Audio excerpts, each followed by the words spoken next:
Välkomna hit allihopa till Musik- och teaterbiblioteket, Svenskt visarkiv och Caprice Music som vi heter nu för tiden. Marie Wisén heter jag och är chef för Caprice och det är vi som är värdar här ikväll. Innan vi sätter igång så vill jag tala om att vi filmar kvällens evenemang och vill man absolut inte vara med i bild, sitt lite däråt och lite bakåt så är man säker på att man inte kommer med i bild. Så småningom tänker vi att vi lägger ut det här på Caprice YouTube-sida. Men det blir så småningom.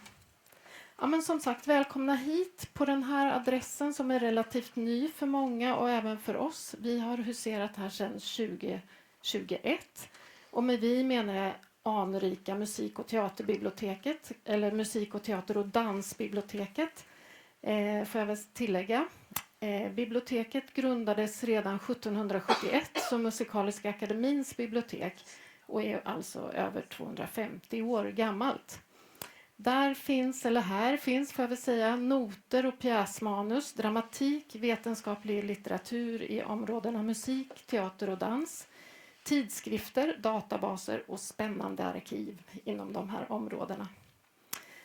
På den här adressen så har vi också Svenskt visarkiv som jobbar med att samla in och bevara och forska och publicera omkring folkmusik, svensk jazz, äldre populärmusik men även inflyttade musiktraditioner. Och så vi då, Caprice Record som vi hette förut och Music heter vi faktiskt nu för tiden, som i mer än 50 år har jobbat med att ge ut musik i genrerna klassiskt, jazz, nutida konstmusik och folk- och världsmusik. Vi är alla delar av Statens musikverk och ett sätt att arbeta med vårt uppdrag är att göra sådana här föredrag och seminarier. Och ikväll då så är det Caprice som arrangerar i samarbete med Stockholm Jazz. Och nu skulle jag just ha en liten katalog att vifta med som ni ju säkert känner till. Vi har katalogen som ligger vid utgången så ta gärna den och bevandra er lite mer i det. Vid utgången så finns också vårt höstprogram med föreläsningar här i expeditionen på Tegeludsvägen 100. Ja, men ikväll då tänkte vi att vi håller på fram till klockan 7 och så blir det paus i 20 minuter och då får man gå ner en trappa ner och köpa någonting enkelt att äta och dricka i gulddisken här nere. Och så fortsätter vi här uppe 7:20 med ett panelsamtal. Men nu då, en av Caprice fina utgåvor fyller faktiskt 50 år, nämligen Organic Music Society. Och med det så vill jag hälsa kvällens gäst välkommen, journalist och skribent Magnus Nygren. Välkommen att ta över här.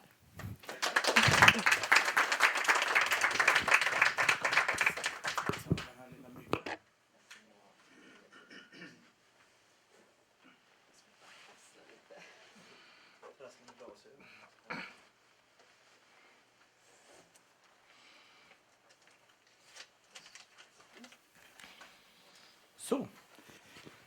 Ja, välkomna hit. Det är jättekul att ni är här och jättekul att jag får komma hit och prata om Organic Music Society. En skiva då som fyller 50 år nu. Och jag är tidigare chefredaktör för tidningen Jazz, Orkesterjournalen, men har också under 10 år jobbat med en biografi om Don Cherry. Det kommer ta några år till, men till slut så ligger den där och tittar på en. Det är ganska kul faktiskt. Det är ganska exakt 50 år sedan faktiskt som skivan kom ut. Det finns mig veterligen inget fast datum för när det var release. Men de första recensionerna kom i oktober 1973. Och det är en skiva som är inspelad 1971 och 72. Och det är under en tid när Don Cherry var inne i en väldigt stor förändringsprocess i sitt musikaliska och inte bara musikliv utan hela sitt liv. Han, som ni vet, antagligen så hade han en lång karriär och spelat med Ornette Coleman, med John Coltrane, med Archie Shepp, med Albert Ayler med väldigt många av de stora på 60-talet och hållit till mycket i New York men också i Stockholm. Det var också speciellt för att han i september 1970 så flyttade familjen till Tågarp i Skåne. Det var en avgörande tid för Don Cherry och familjen. Det blev en bas för väldigt många år framåt för deras verksamhet. Deras ganska organiska verksamhet. Och i det så ingick bland annat att han lämnade jazzklubbarna. Han ville inte ens spela jazz. Han ville inte kalla sig för jazzmusiker längre. Det var en ganska totalt stopp när det gäller det. Han ville spela musik. Och redan innan, så när folk pratade om frijazz och så vidare, han pratade om att de spelade ny musik. Eller till och med nu musik. Now music, inte new music.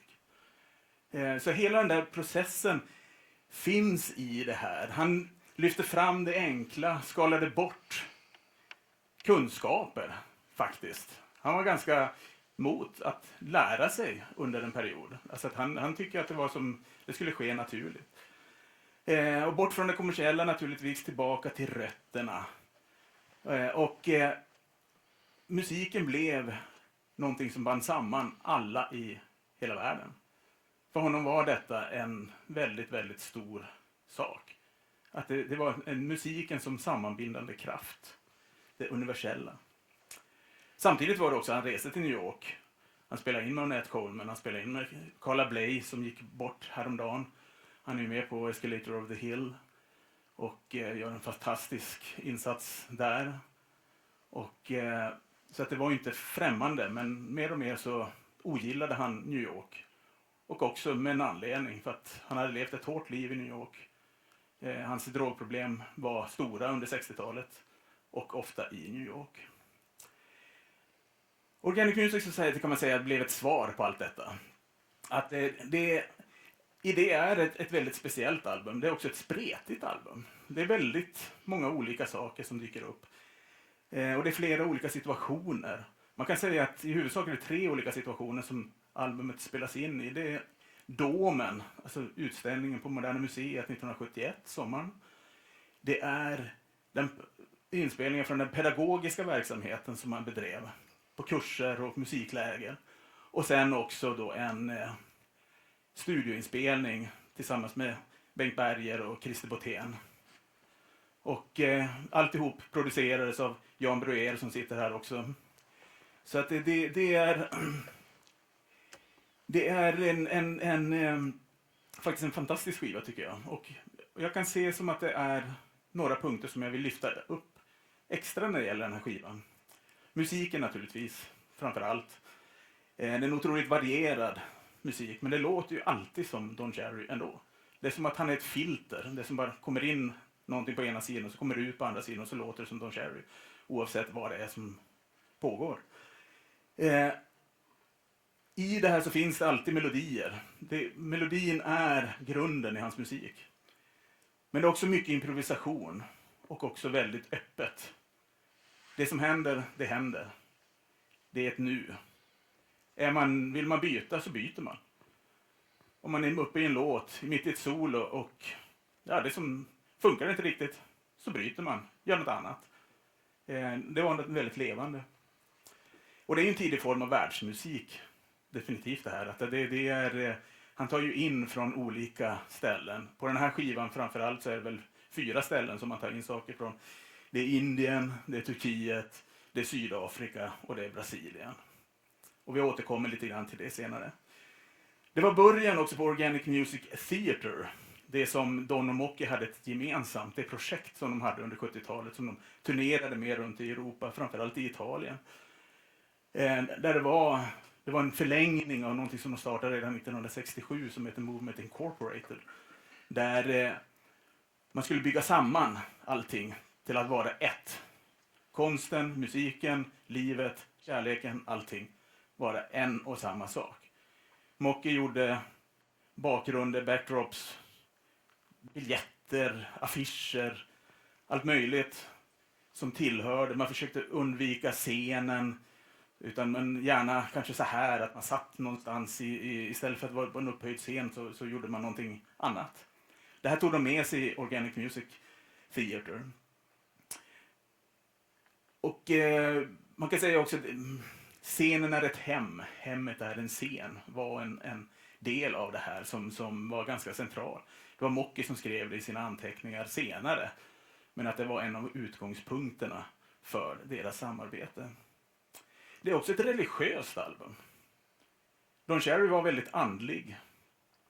Betydligt mer andlig än politisk. Och lite är det lätt att glömma bort det där. Att också hela den här spirituella jazzen som är ganska inne nu med Pharoah Sanders och alla. Alltså det är en otroligt religiös musik egentligen. John Coltrane. Lite av det glöms bort. I alla fall här i den, vad ska man säga, mer sekulariserade världen. Men det här är det. Men också så är ju Cherry en katalysator i och med det här. Han kommer till Sverige och han drar med sig, inte minst av de som är med. Berse, Christer Botén, men också hela hans närvaro. Han tar ju in folk, han är ju nyfiken på människor. Han använder deras kunskaper och han delar med sig av sina egna. Så att det finns hela tiden ett spel där. Och sen också vill jag säga också att det är ju en skiva som är... Vanligtvis så kanske man går till studion och har, nu ska vi spela in en skiva, det här materialet har vi. Det här var inte en sån skiva, det här är en dokumentation snarare av det som Cherry gjorde vid den här tiden. Och det hör man ju också på inspelningarna, det är som förutom studioinspelningen så är det ju ofta ganska amatörmässiga inspelningar. Även om Göran Frese, som spelar in mycket av materialet, var en väldigt driven tekniker, så var det, han satte fram en mikrofon och så spelade man och så tog sig upp. Och det blev ju bra, men det blev ju inte professionellt på det sättet som många andra skivor. Med detta sagt skulle jag nog vilja säga att titeln är väldigt talande. Just det organiska. Organic music. Det är, Don Cherry var organisk. Allting höll ihop. Livet, musiken, kärleken, Gud. Alltihop hänger ihop. Och det ser man ju också när man ser det här omslaget. Allting hänger ihop. Det är ju en helhet. Det är massor med delar i det här, men det är ju en helhet. Och det här omslaget som då Mocky Cherry har gjort, det blev klart någon gång en bit in på 1973. Den sista inspelningen av skivan var 14 augusti 72. Så det tog ett tag innan omslaget blev färdigt. Och jag tänker faktiskt att lite av den här föreläsningen ska jag också ta in omslaget här. För att de var historieberättare, båda två. Både Don och Mocky. Don i musiken, Mocky i konsten. Och det är ganska intressant också att båda använder någon form av collage. Metod. Det här är ett collage av olika saker. Och jag tänkte att vi ska börja här borta. Nej, jag har ingen sladd som här. Och lyssna på lite musik. Så får ni höra.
North Brazilian Ceremonial Hymn heter den här låten. Jag tycker det är ganska vågat att börja en LP med det här som ges ut i Sverige 1973. Det sätter ju, någonstans så sätter det ju standarden på hela skivan. Alltså att det är att börja i det här tempot, den här stämningen, och sen så byggs det på utifrån det. Den här inspelningen är lite annorlunda gjord än de andra. Den är gjord i Köpenhamn en tidig morgon vid 6-snåret, tror jag det är, på Strandvägen. Det var ett musikerkollektiv som höll till där, som de var på. Det är barn, det är vuxna, amatörer och proffs. Och det är han på bilden. Nu är det som lite synd. Nu tog jag ner låten här, men det kommer in, hans instrument han har här, en berimbau heter det. Det har ju ursprung i Afrika, men det är ett instrument som användes framförallt i Brasilien. En ensträngat instrument som en kalebass, och så har du en båge och en sträng, och så slår du på strängen och så blir det fantastiska ljud. Nana Vasconcelos var otroligt viktig för Don Cherry under hela 70-talet, och sen han var ju med i det bandet som heter Cordona som de då startade i slutet av 70-talet, som blev ganska stora, turnerade mycket i USA med världsmusik. Och Nana Vasconcelos blev introducerad för Don Cherry av Dolla Brand, sydafrikanska pianisten, och de spelade tillsammans under den här tiden också. Och där är Brasilien och där är Nana Vasconcelos. Fortsätter man att titta lite på bilden här så ser man ju här domen. Domen är The Bucky Dome. En dom som byggdes upp utanför Moderna Museet sommaren 1971. Ingick utställningen utopier och visioner. Som pågick under hela sommaren. Bengt Carling som gjorde den då efter Buckminster Fullers ritningar. Och i den här domen, det är ett helt galet projekt egentligen, alltså de bodde där. Familjen Cherry var i domen på dagtid under 6 veckor. Nattetid så bodde de i den före detta arresten som låg bredvid på Skeppsholmen här i Stockholm. Och i den här domen så pågick en verksamhet hela tiden. Och det roliga någonstans är ju att det är ju Don och Mocky som är konsten i den här utställningen. De är där som en så kallad musikalisk estetisk situation, som det stod i annonserna i tidningarna. Och folk kom dit. Man var där, man fick vara med och spela, man jammade. Det var många musiker, mycket jazzmusiker, Bernt Rosengren och Besche var där en del, vet jag. Och jag vet inte hur det var med Jörgen. Han var också där, och det är väldigt många som var där, och det blev som ett centrum på under den där sommaren för många. Och det spred sig också. Jag pratade med Greg Fitzpatrick till exempel som var med i ett band som heter Handgjort. Ett väldigt, vad ska man säga, gör det självband. Väldigt amatörmässigt på många sätt. Och han berättade att någon gång när de repade så kom Don Cherry dit. Han satte sig på golvet och bara spelade med. Och det var som ingenting konstigt. Här kommer alltså världsstjärnan Don Cherry och bara sätter sig på golvet. På något sätt var det ju erkännande även för det de gjorde. Och jag tror man ska inte underskatta den delen. Att faktiskt ett erkännande för att man kan göra musik på det här sättet. Och det är ju hela skivan. Det är det handlar om. Tycker jag väldigt mycket. Och om man då går vidare där så är ju, alltså domen är central för den här skivan. En ganska stor del, nästan ryggraden kan man säga av skivan är från domen. Det var det också som var tanken i början. Allra först så var ju tänkt att bli när Caprice pratade om att göra en skiva med Don Cherry, så var det ju en liveinspelning från 1968 som det var tänkt, som Caprice senare gav ut. Den ligger där ute på bordet. Den var väldigt lik en skiva som Zebda gjorde. De var ungefär samma musiker samma år. Gjorde en skiva. Och samtidigt så var det också att Don ville att nej men det där är ju länge sedan. Det är flera år sedan. Jag vill ha en skiva som är nu. Det jag gör nu. Och då bestämde man att under 2 dagar, en helg i juli 1971, så åkte Göran Frese, ljudtekniker, dit med bandspelaren. Satte på bandspelaren, lät den rulla och bara spela in. Verksamheten fortsatte. Alltså det var ju folk där, det var barn pratade och det är det som bara pågår.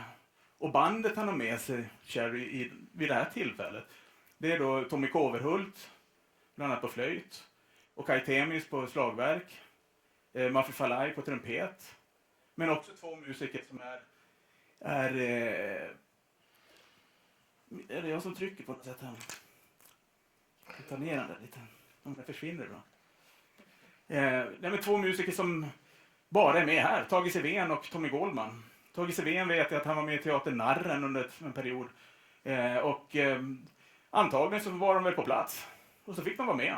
Och så körde man. Och då spelade jag in under då, de här 2 dagarna. Och det är de här 2 som var med. Det tror jag är den enda gången som de är med överhuvudtaget, som jag känner till i alla fall. De andra, Kai Temis, Maffe Falai och Tommy Kåverhult, de var ju vana vid att spela med Cherry. De spelar ju ganska mycket med honom. Men jag tänkte att vi ska lyssna på något härifrån.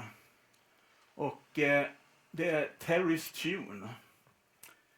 Och det är alltså en låt som en melodi han fick av Terry Riley, som han var god vän med.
Terry's Tune. Där finns ju naturligtvis, Terry Riley är ju en av de stora så kallade minimalisterna och jobbade ju väldigt mycket med just det här repetitiva. Och mycket av hans musik var ju så. Och Cherry hade mött Terry Riley redan i mitten av 60-talet i New York. Och bland annat 1970 så gjorde de en gemensam inspelning i Köpenhamn som är ganska fantastisk. Det är väl, man hör ju att det är Cherry som är improvisatören och Terry Riley, även om han improviserar mycket, så gjorde han ju det själv, inte tillsammans med andra. Det är ganska mycket Cherry som anpassar sig till Riley och inte tvärtom på den inspelningen, men den är väldigt intressant. Och Riley är ju också en figur som också blandade västerländsk musik med då kanske framförallt indisk musik naturligtvis. Han var ju på 70-talet framförallt, så var han väldigt mycket i Indien och studerade. Och det här intresserade ju Don Cherry. Och han var här också tillsammans med en sångare som heter Pandit Pranat. Pandit är ju mästare. Och Pranat, hans namn. Och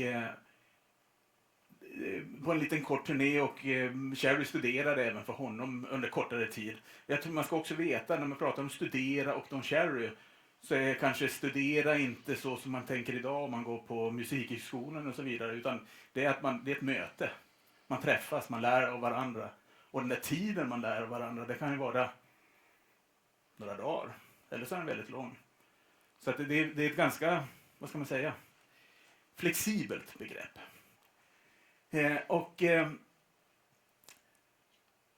Men före Organic Music Society så tog Cherry lektioner av en annan indisk musiker som heter Pandit Ram Narayan, som spelade sarangi, ett stränginstrument. Och man ser också i Cherry så finns meditationen, det finns delar av hinduismen som han verkligen lyfte fram, och ragorna var viktiga. Det är ganska intressant att det här samma år som det här spelas in så är Cherry i Tyskland. Hans-Joachim Behrendt, en nestorn i tysk jazz, hade varje år free jazz meetings. Och där Cherry ett år leder ett band med Peter Brötzmann och alla de här europeiska giganterna inom fri jazz som otroligt expressiv musik. Han leder dem i att spela indiska skalor, upp och ner, upp och ner. Brötzmann, och vet jag, när jag pratade med han en gång om det, som han tyckte väl att det var väl inte alltid så kul just med det där.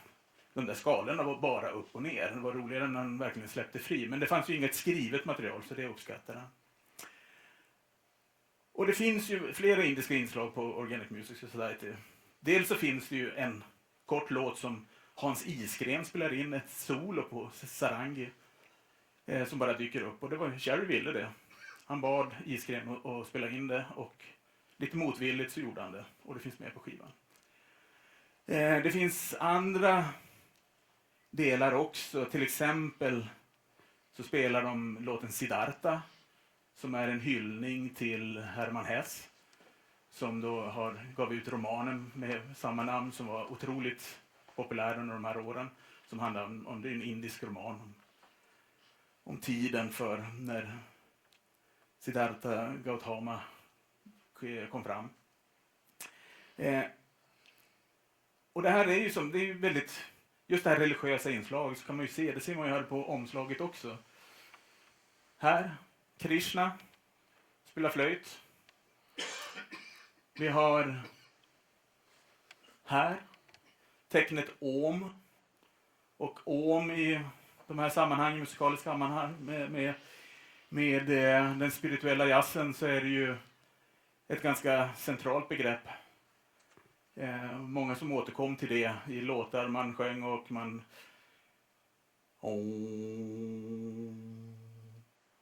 och hade sig.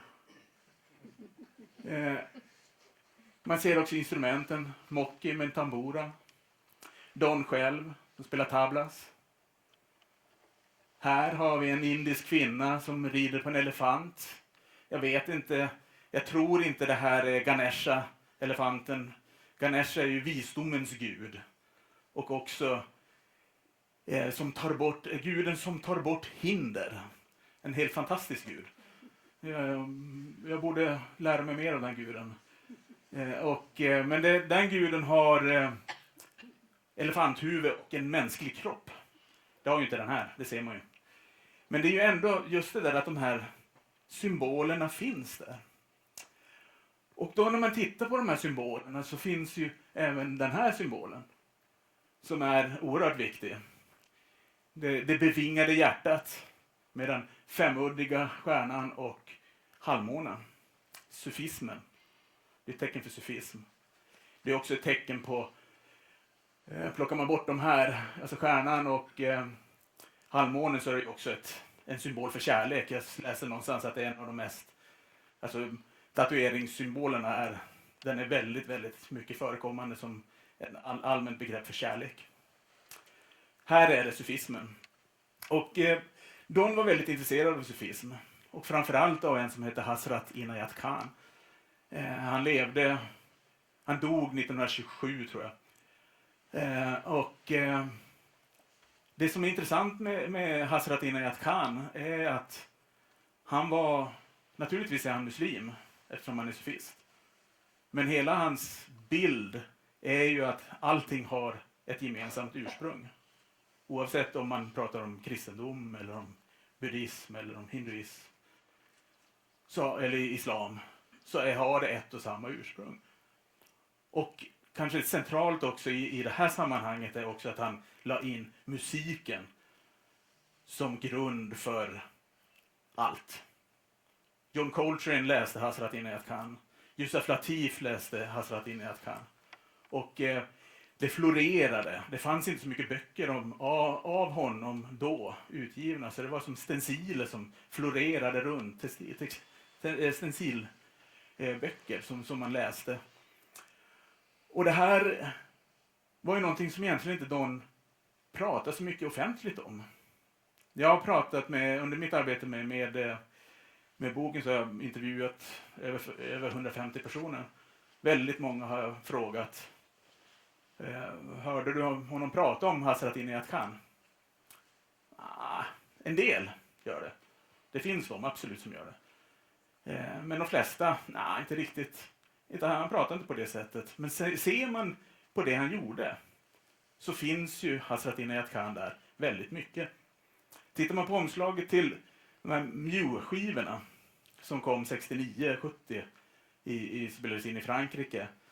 På den, om det är första eller den andra, gör man lite utvik, så är det så står det, jag kan läsa vad som står.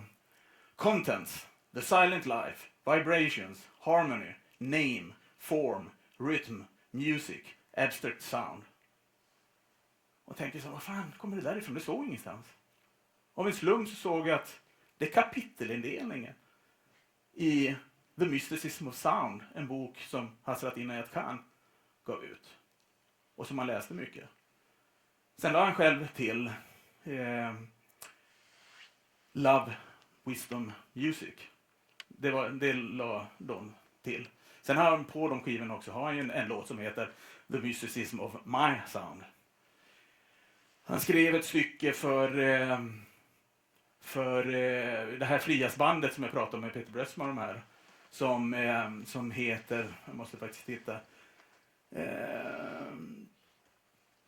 gud, vad hade jag det då? The Eternal,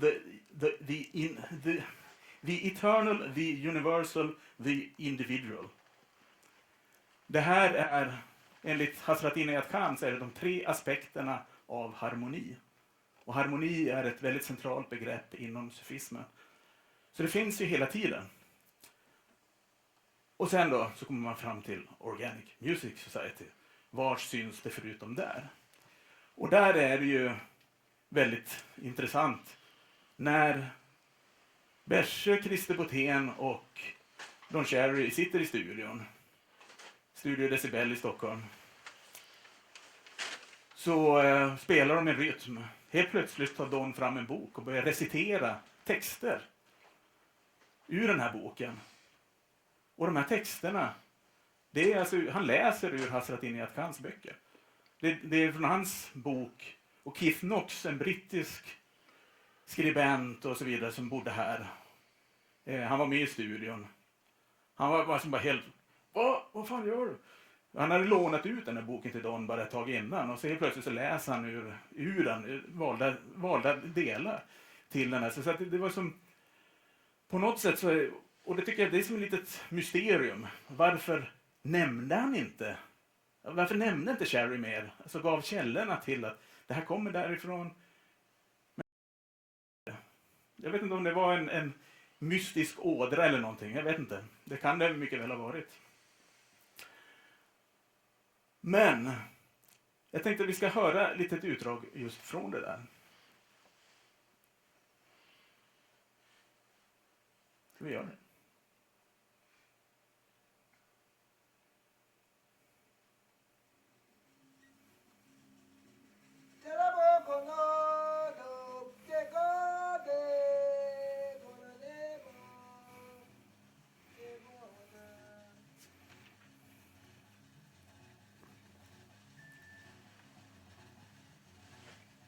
Explanation chooses its own voice, and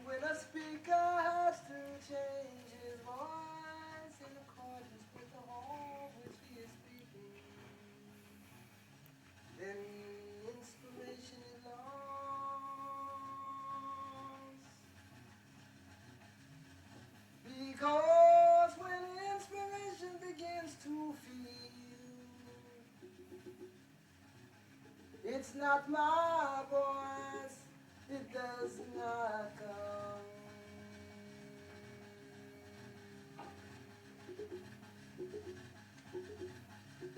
Because when inspiration begins to feel, it's not my voice.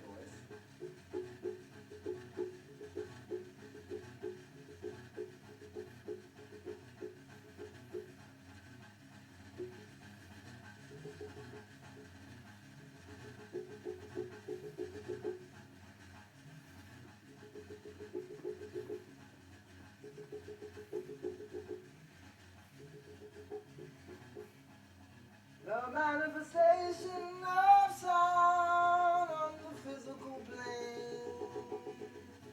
Modern.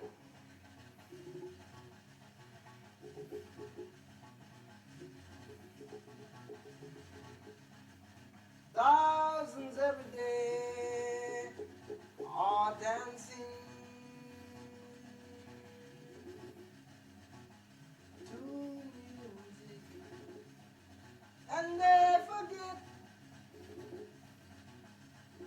the effect it has upon their spirit, upon their minds, upon their delicate, delicate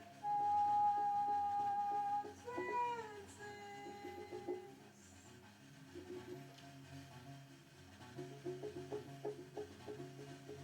Transcendental identity.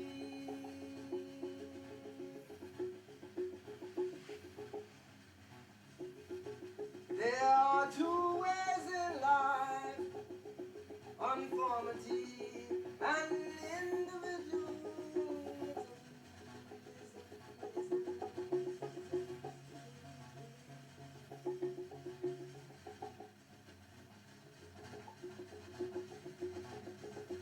Conformity has its strength, but individualism has its beauty.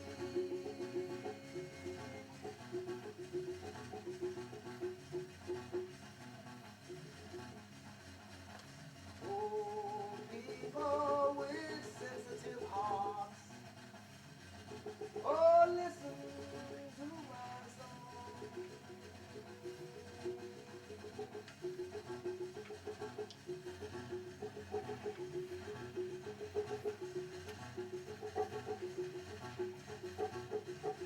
Viva la simplicity.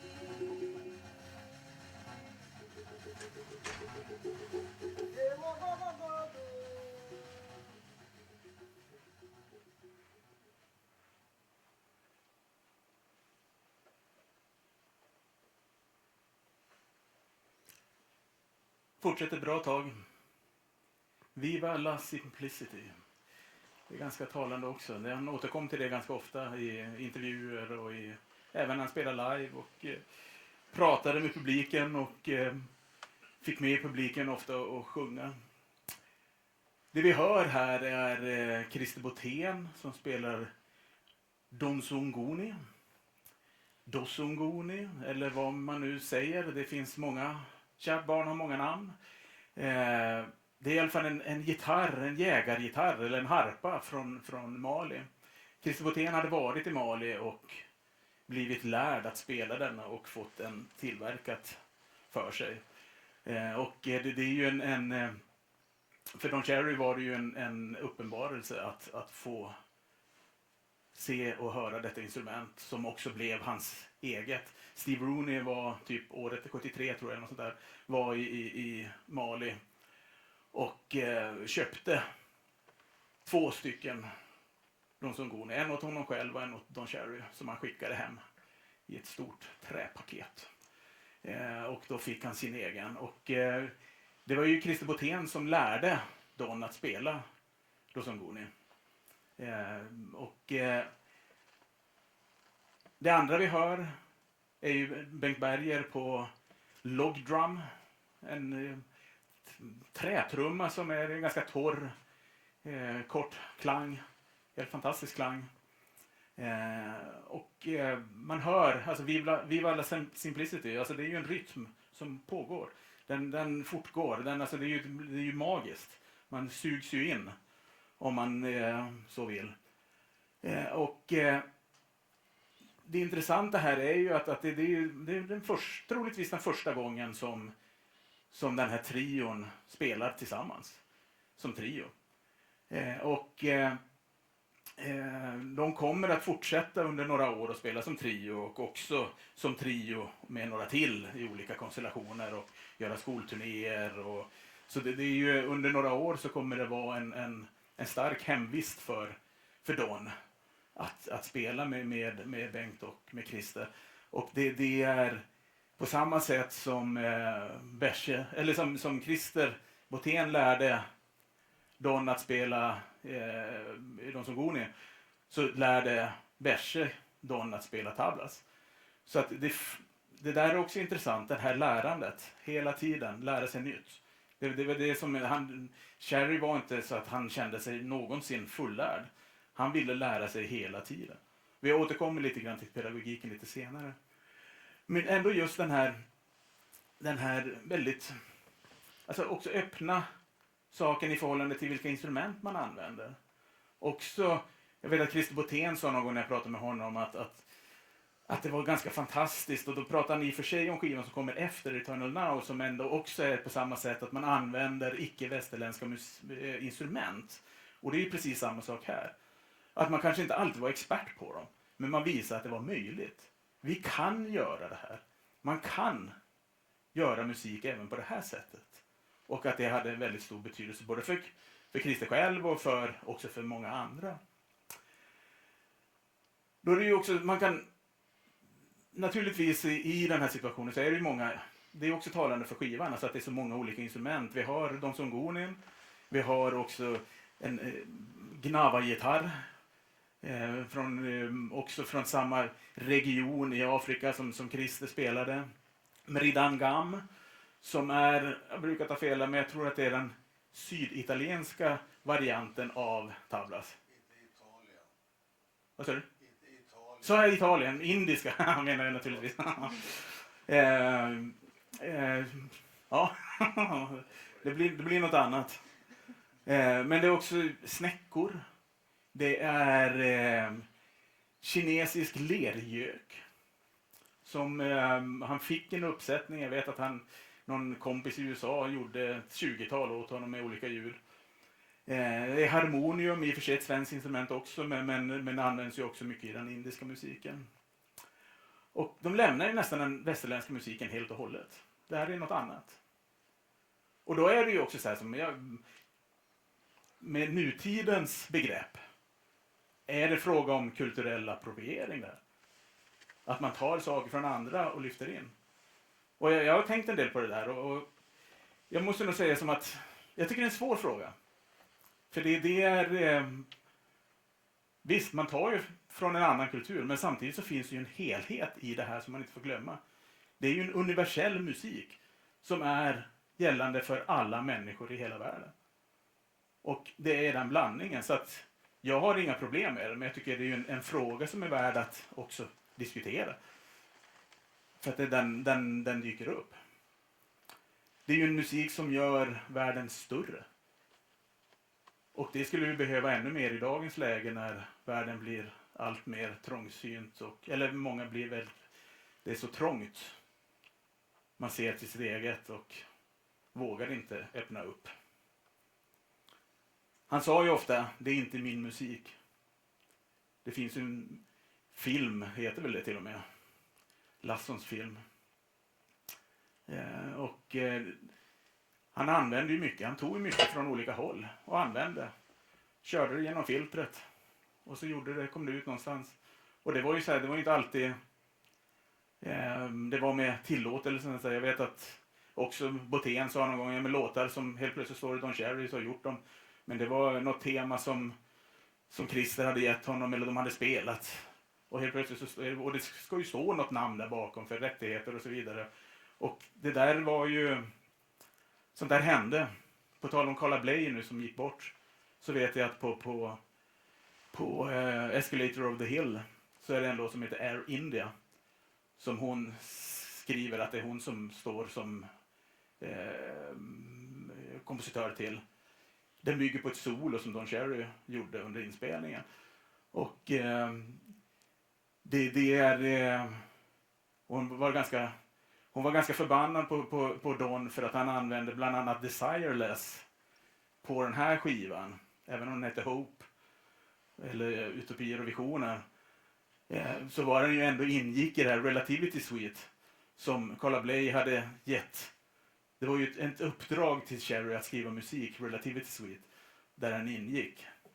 Och att han hade använt en skiva redan innan gjorde henne sur, men samtidigt insåg hon ju, vad fan, jag gjorde ju ungefär samma sak med Air India, så att ja, det jämnade ut sig.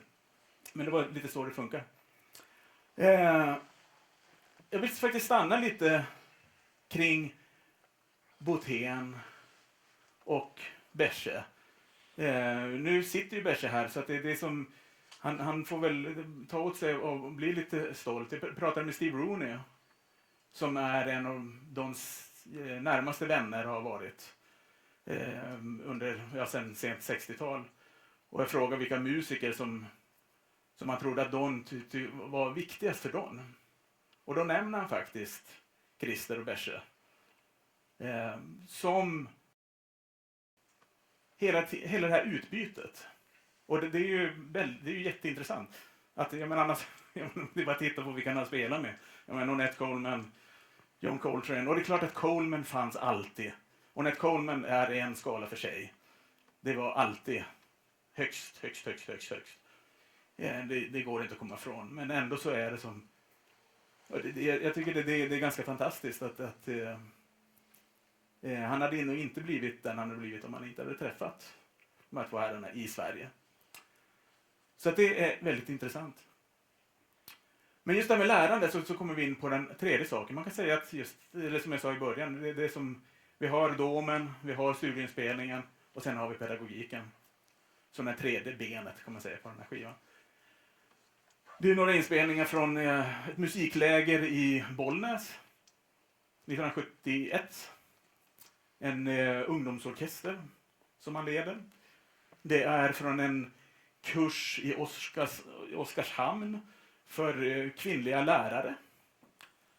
Som han är och håller för. Och där är Bengt med också på den kursen. Och han var en sökare hela tiden, Cherry. Han både lärde ut och lärde andra. Eller lärde ut och lärde sig själv. Och jag tycker det är intressant för det finns också ett citat av Inayat Khan som är ganska intressant i det här. Jag tänkte, det är på engelska men ni får stå ut med det. The principal teaching of Sufism is that of learning to become a pupil.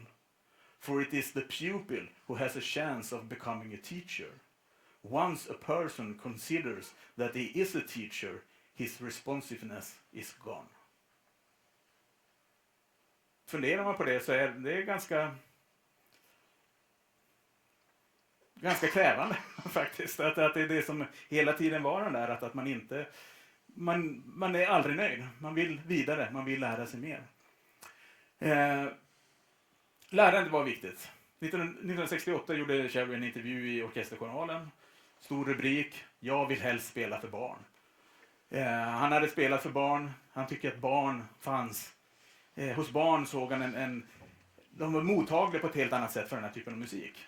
De hade inte lika många fördomar som vuxna hade. 1968 hade han en kurs här i Stockholm, en ABF-studiecirkel. Tillsammans med Bernt Rosengren och Tommy Kåverhult och Bengt Frippe Nordström.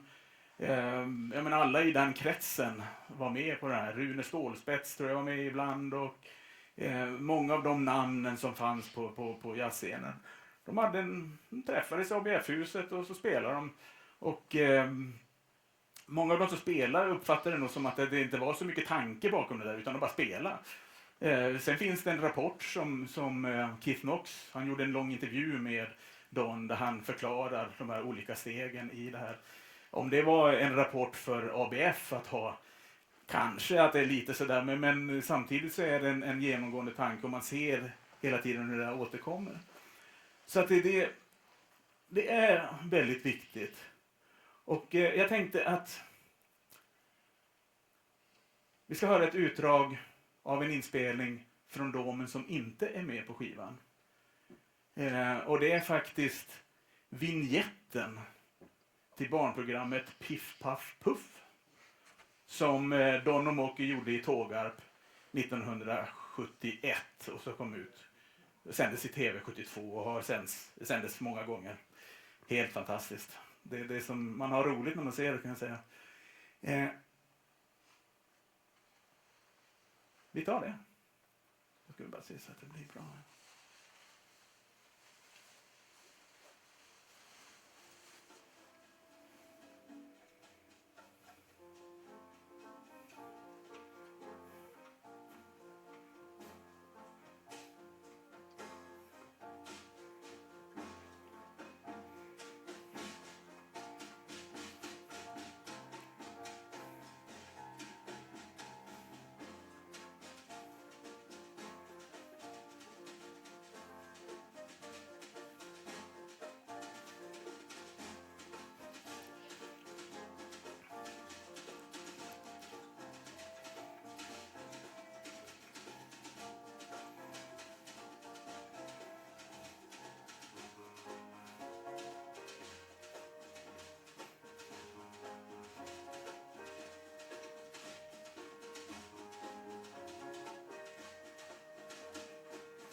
Dök upp något annat där helt plötsligt.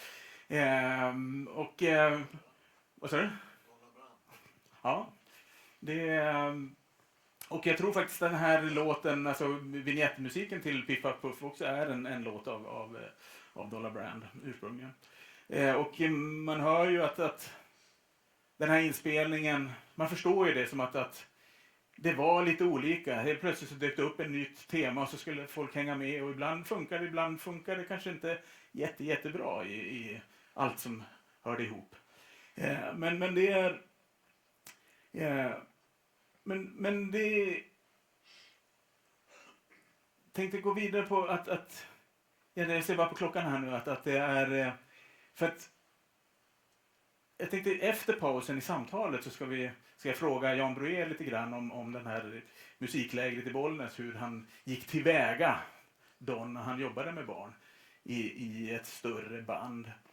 Och jag tänkte faktiskt avsluta bara lite grann med att han gjorde ju det väldigt mycket. Han gjorde det i Polen, han gjorde det i Sverige naturligtvis, skolturnéerna som jag hoppas vi kan prata med Bersa om. Alltså det var ju under 1973 så jag tror de spelade 80 skolkonserter runt om i Sverige, från Norrbotten till Skåne. Och hela tiden handlar det om pedagogiken, om att vara närvarande, att lyssna. Nuet är det som gäller. Och jag tänkte avsluta faktiskt med ett uttryck som vi hörde på Relativity Suite part 2 tidigare där när han reciterade. På del 1 så är han mer så att han pratar lite grann om lite mer från eget håll. Och så blandar han dessutom. Men han säger så här bland annat. We can be in tune with time.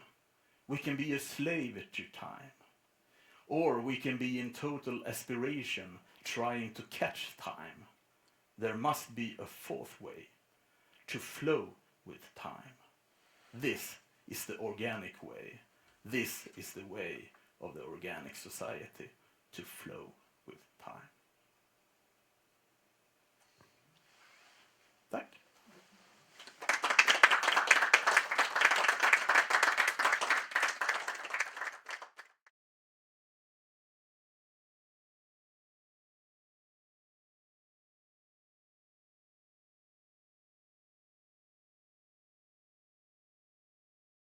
Ja, välkomna tillbaka.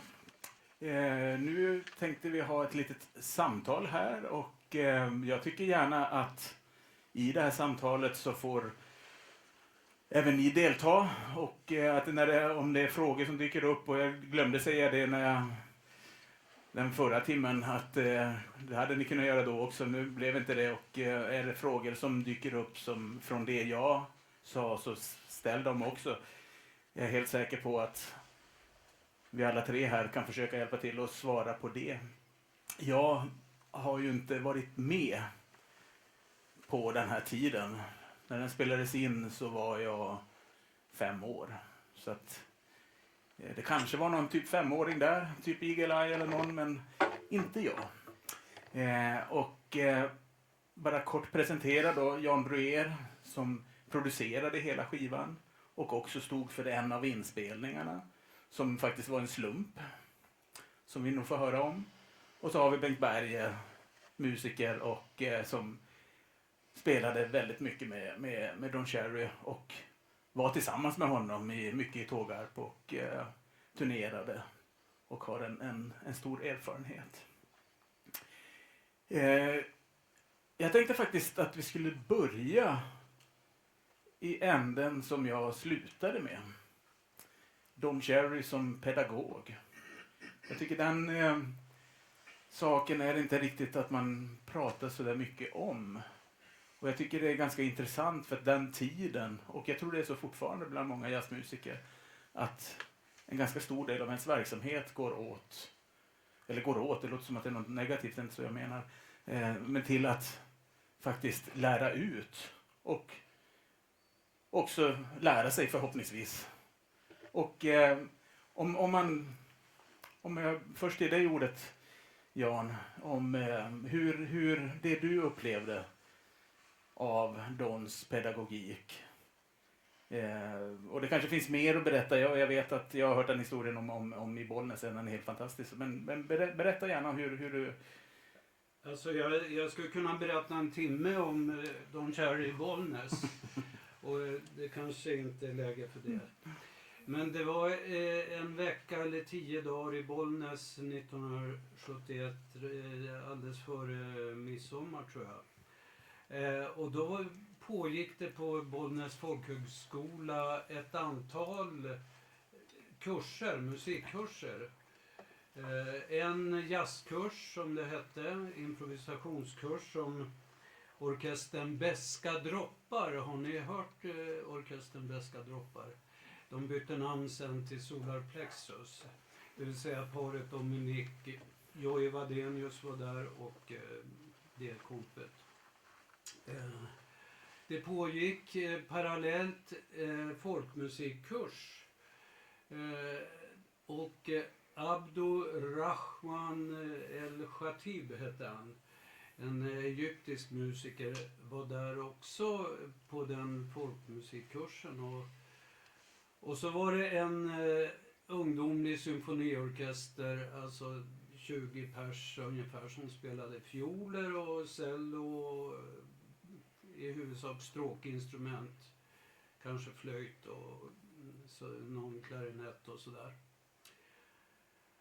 Och på kvällarna gavs det konserter för deltagarna, så det var lite samkväm efter några dagar i alla fall. Och visa upp vad som hade hänt, liksom det hade bildats en liten jazzgrupp, eller vi jammade lite grann och sådär, de som var med på jazzkursen. Och så plötsligt nästa morgon någon gång mitt i veckan så dök Don Cherry upp och Okai Temis. Och vad ska ni göra här? Vadå? Det passar inte in liksom. En symfoniorkester? Ja, möjligen folkmusikgrupp. Nej, det var symfoniorkestern de skulle jobba med. Jaha, oj. Vad ska ni göra då? Spela Mozart eller vad då? För det var det de höll på med. Mozart och enklare så här Vivaldi och så. Ja, så jag smög in där och lyssnade och kollade lite grann. Och det var ju stor förvirring, alltså, och inte minst bland lärarna. De var ju helt förskräckta när de kom och i princip sa inte så mycket. Han satte sig vid pianot och började lira en enkel fras så här. Och så gjorde han tecken åt ungarna. Försök att spela det här. Ja, och till slut då, så de höll ju på ett par dagar faktiskt på det sättet. Men jag tjuvläste min text till skivan igår och då stod det står i texten, och det stämmer nog, att de delade ut små notlappar med några av de här melodierna. Så att de som var helt out liksom ändå kunde hänga med. Och det var ju enkla noter, bara så här korta melodifraser liksom. Men till slut så satt alla 20, 23, 28 och filade på de där Terry's Tune och de där låtarna som de hade kommit med. Och med Okay på sina speciella trummor, alltså så här glänsande metalltrummor från Turkiet. Hade du sådana också? Nej, inte sådana. Ja, jag förstår det. Ja, och så på kvällarna, som sagt, det var konserter, fortsatte att vara konserter på kvällarna. Men en kväll var det alltså folkmusik. Det var 3 fiolspelmän från Dalarna. Varav en tror jag ingår i den kända Benny Anderssons orkester nu. Han som spelar fiol där. Tror jag. Ja, han var 12-13 år då på den tiden. Ja, kanske. Eller, ja, jag är osäker. Men på något sätt. Och så Beska droppar, som de hette då fortfarande, körde sina elektriska låtar. Och de var med och lirade. Plötsligt dök han bara upp så där, kom snett bakifrån och satte igång och lirade ett solo till elpiano. Som Karl-Axel eller Monica spelade, eller elorgel. Ja, det var kul och jättefin stämning på det där musiklägret alltså. Ja, och härligt väder hela dygnet pågick. Och så var det sådär. Och så slutkonserten så tänkte jag hade nämligen fått låna en Nagra av Sveriges Radio i Sundsvall för att jag skulle göra ett reportage om det här musiklägret för lokalradion. XYZ-kvarten som det hette i Sundsvall. Så jag hade en Nagra där. Men jag var ingen ljudtekniker, så jag tänkte jag försöker att spela in det här som Don skulle göra med det här symfonibandet. Och jag satte på den och höll i micken så här någorlunda. Och sen lirar de den där låten, Terry's Tune tror jag det var faktiskt, och ytterligare någon. Jag tror det var en Bra Joe från Kilimanjaro, Dollar Brand-låten. Just det, precis. Ja, och det blev ganska kul. Så jag vid något tillfälle spelade upp det där för dem senare, långt senare i Stockholm. Och i det sammanhanget så började Caprice. Jag var ganska ny på Rikskonserter då 1971. Det var samma år alltså. Så att Caprice var ju precis nystartat. Eller det var, de hade höll på med symfonisk musik. Hilding Rosenberg och sånt där. Men alltså då snackade vi. Det fanns en jazzkonsultgrupp där jag ingick. Och vi sa det är dags för en jazzskiva.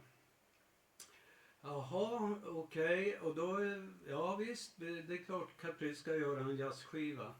Jag ska försöka göra det här kort alltså. Eller hur? Jo, men... Jag har ingen synpunkt på det. Alltså, drick lite Loka så nu.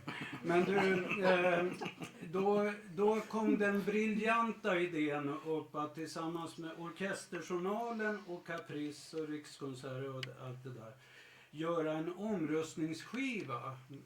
Folket skulle vara inblandat och välja vem ska göra årets jazzskiva.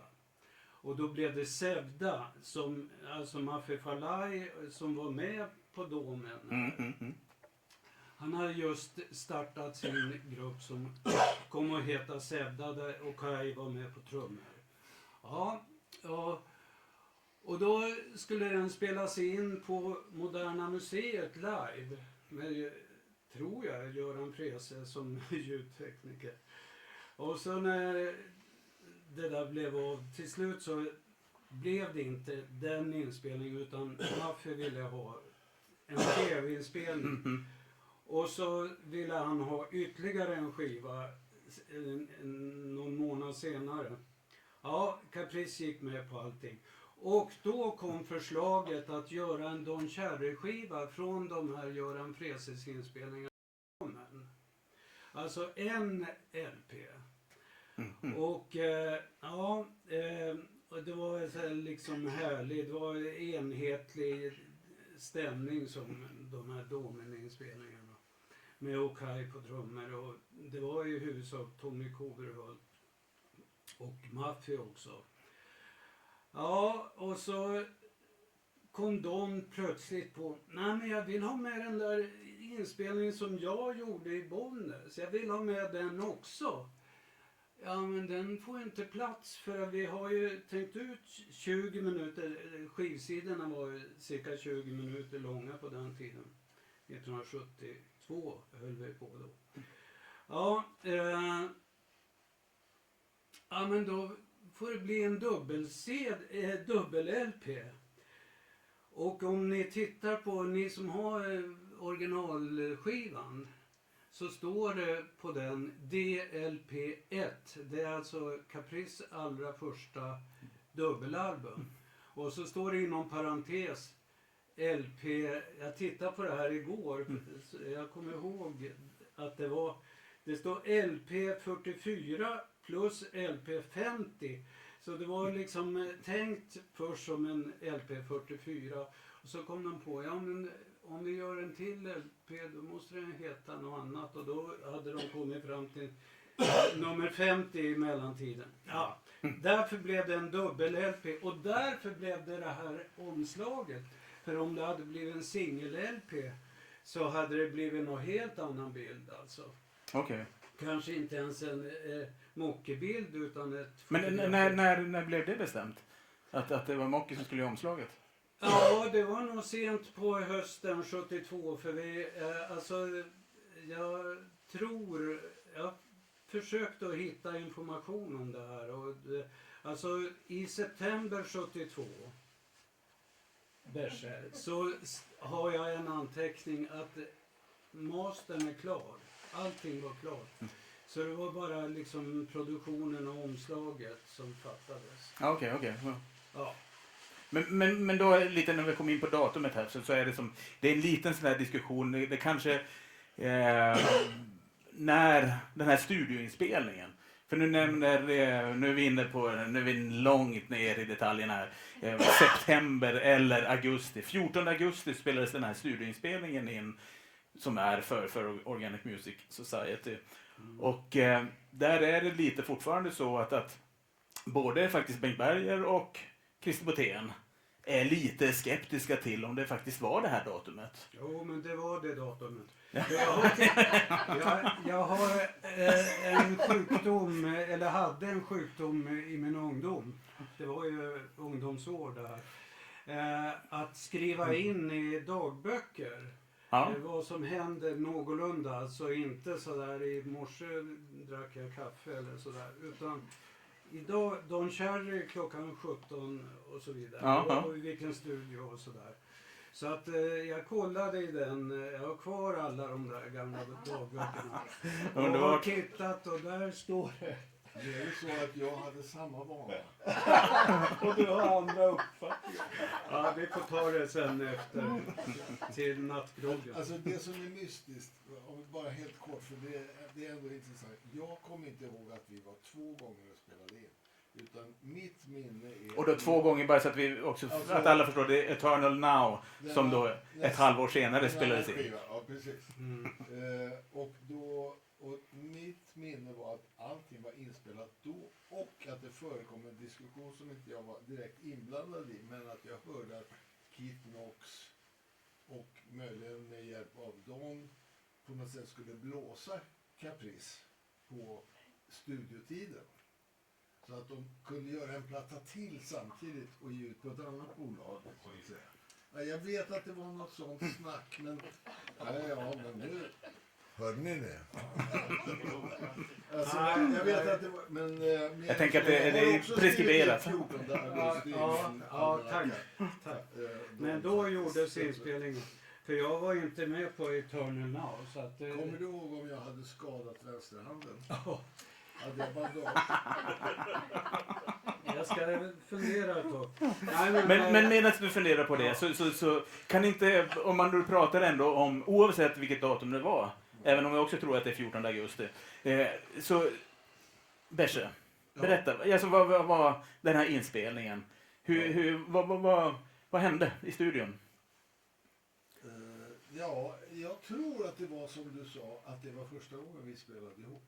Jag tror att det var så. Och jag kommer ihåg just de här låtarna när vi satte oss och spelade med Dangan, spelade jag med Don och Don spelade harmonium och sjöng och Christer spelade sin harpa och han låg liksom och grovade hela tiden. Jag gjorde lite vad jag ville.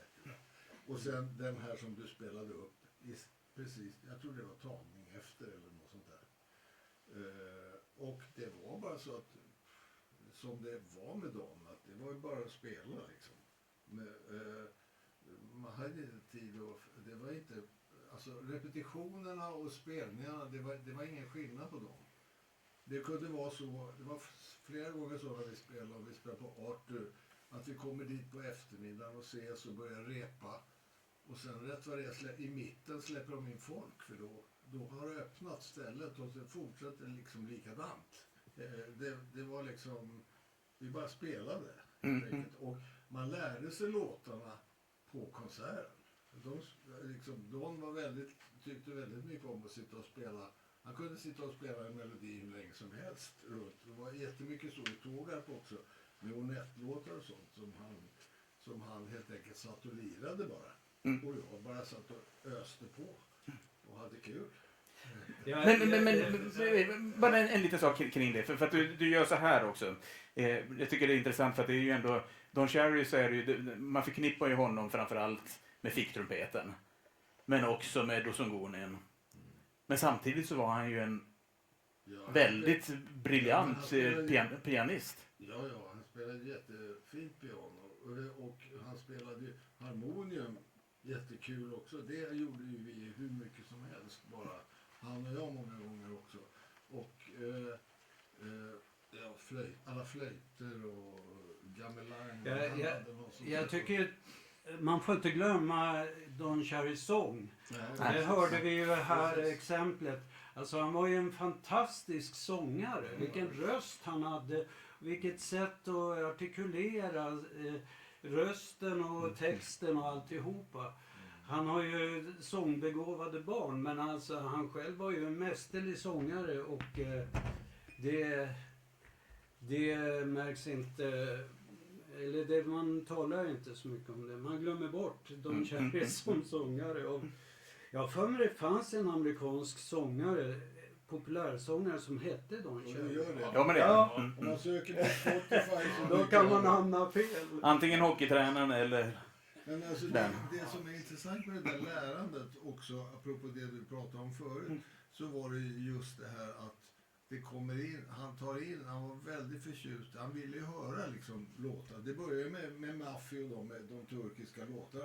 Det var ju han som talade om för dem, det här ska ni lira. Sevda, som blev Sevda och sådär. Det var jättemycket Don som pushade på. Det här är skitbra låtar. De spelade han ju i alla år, de där 7:orna och 9:orna och de där. De spelade vi jättemycket i andra sammanhang också. Och sådär. Men det är också det att det som jag sa till dig i pausen, vad var det om? Jo, om låten Resa är ett jättebra exempel på hur det kommer in någonting och sen kommer ut något annat. Och för att då var det så att jag lärde honom en sydindisk låt som jag hade lärt mig, eller jag hade hört den på platta tror jag förresten, om en sydindisk flöjtist som heter Mali. Och den gick i 7-takt.